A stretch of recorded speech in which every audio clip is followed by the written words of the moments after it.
혹시 새해 목표로 책 100권 읽기 같은 거 세우셨나요? 아마 많은 분들이 그러실 텐데요. 오늘 어쩌면 그 목표가 우리의 문해력을 오히려 망치고 있을지도 모른다는 아주 깜짝 놀랄 만한 이야기를 해드릴게요. 네, 맞아요. 1년에 100권 읽기. 정말 멋지고 야심찬 목표죠. 그런데 한번 솔직하게 생각해 보자고요. 그 숫자 채우기에 급급해서 책장을 막 넘기다 보면 나중에 뭘 읽었는지 기억조차 희미해지는 경험 다들 한 번쯤 있지 않으세요?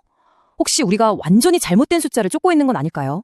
실제로 서울대학교의 한 교수님은 바로 이 많이 읽기, 즉 양에 대한 집착이 우리를 똑똑하게 만들기는커녕 오히려 문해력을 떨어뜨리는 함정이 될 수 있다고 아주 강력하게 경고하고 있습니다. 아니, 이렇게 과감한 주장을 하는 분은 대체 누구일까요? 자, 지금부터 그 전문가를 한번 만나보시죠. 이 놀라운 통찰의 주인공은 바로 남인혜 교수님입니다.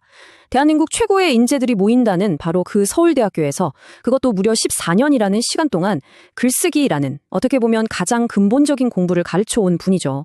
근데 나 교수님이 왜 학생들의 어려움을 이렇게까지 잘 아시냐면요. 바로 교수님 본인 스스로가 대학 시절에 이런 끔찍한 경험을 했기 때문이에요. 어려운 학술 용어들 앞에서 나는 완전 똥멍청이구나 하는 그런 깊은 좌절감을 느꼈던 거죠. 바로 그 경험이 지금 우리가 이야기할 독서법의 출발점이 됐습니다. 바로 그 뼈아픈 좌절의 경험 속에서 우리가 알던 독서에 대한 상식을 완전히 뒤집어버리는 정말 놀라운 해법이 탄생합니다. 자, 이 슬라이드가 모든 걸 말해줍니다. 왼쪽처럼 수많은 책들 위를 얇게 스쳐 지나가는 게 아니라 오른쪽처럼 단 하나의 중요한 책을 100번 읽으며 깊이 파고드는 거죠. 특히 독서에 막 재미를 붙이기 시작한 분이라면 어설프게 여러 권을 읽는 것보다 제대로 된 책 한 권을 완전히 내 것으로 만드는 게 훨씬 더 강력한 무기가 된다는 겁니다. 물론 여기서 말하는 100번이 정말로 카운터를 눌러가며 횟수를 세라는 뜻은 아니겠죠. 이건 일종의 비유예요.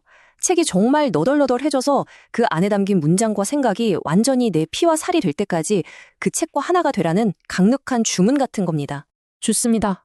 그럼 이걸 대체 어떻게 실천할 수 있을까요?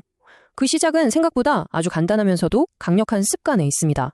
이야기는 1998년으로 거슬러 올라갑니다. 글쓰기 때문에 힘들어하던 학생 남인혜가 자신만의 방법을 찾기 시작했죠. 바로 밑줄을 긋고 손으로 직접 옮겨 적는 거였어요. 그리고 놀랍게도 26년이 지난 지금까지 그 습관을 유지하면서 문해력을 키우는 핵심 비결로 발전시킨 겁니다. 자, 바로 이 6단계가 그 비법의 핵심입니다. 첫 번째, 반드시 종이책을 사서 내 걸로 만들어야 하고요. 두 번째, 밑줄 긋고 표시하면서 적극적으로 읽는 거죠. 그리고 정말 중요한 게 4단계인데요. 그래도 이해가 안 되는 부분은 직접 타이핑해서 딱 한 페이지로 요약해보는 거예요.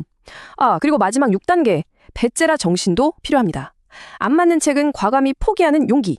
정말 구체적이죠? 자, 그럼 이번엔 어휘력 얘기를 해볼까요? 어휘력을 키우려면 어떻게 해야 할까요? 아마 여러분이 생각하는 답과는 많이 다를 겁니다. 나 교수님이 추천하는 가장 효과적인 어휘력 강화 도구는요, 두꺼운 사전이나 단어장이 아니에요. 놀랍게도 바로 시집입니다. 아니, 왜 하필 시집이냐고요? 시는 굉장히 적은 수의 단어로 이루어져 있잖아요. 그래서 단어 하나하나가 가진 힘과 의미가 극대화되어 있어요.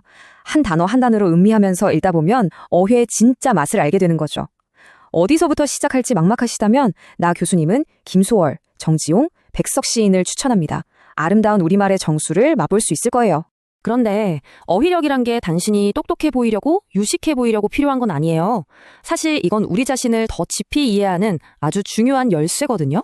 생각해보세요. 우리가 기쁠 때도 대박, 슬플 때도 헐, 놀랐을 때도 헐, 모든 감정을 이런 몇 개의 단어로 퉁쳐버리는 순간 우리는 내 마음속에서 일어나는 수많은 섬세한 감정들을 그냥 무시해버리는 거나 마찬가지예요. 감정을 느끼는 근육이 점점 퇴화하는 거죠. 바로 이 슬라이드에 나오는 아련하다와 아릿하다의 차이를 아는 것. 이런 능력을 감정입자도라고 하는데요. 내 감정을 이렇게 세밀한 단어로 표현할 수 있을 때 비로소 내 마음을 더 정확하게 들여다볼 수 있게 됩니다. 뿐만 아니라 다른 사람에게 내 상태를 명확하게 전달해서 불필요한 오해를 줄이는 아주 강력한 도구가 되기도 하죠. 자, 그럼 오늘 이야기한 내용들을 한번 싹 정리해볼까요? 이걸 우리 삶에 어떻게 적용할 수 있을지 새로운 독서 철학으로 한번 만들어보죠. 이 표 하나로 모든 게 설명됩니다.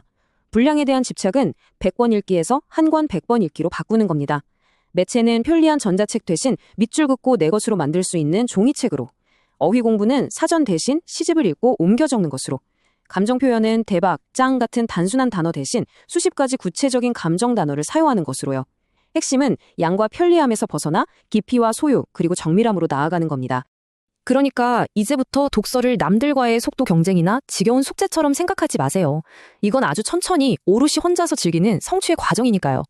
포기만 하지 않으면 됩니다. 자, 이제 여러분의 독서 목표를 다시 쓸 시간입니다.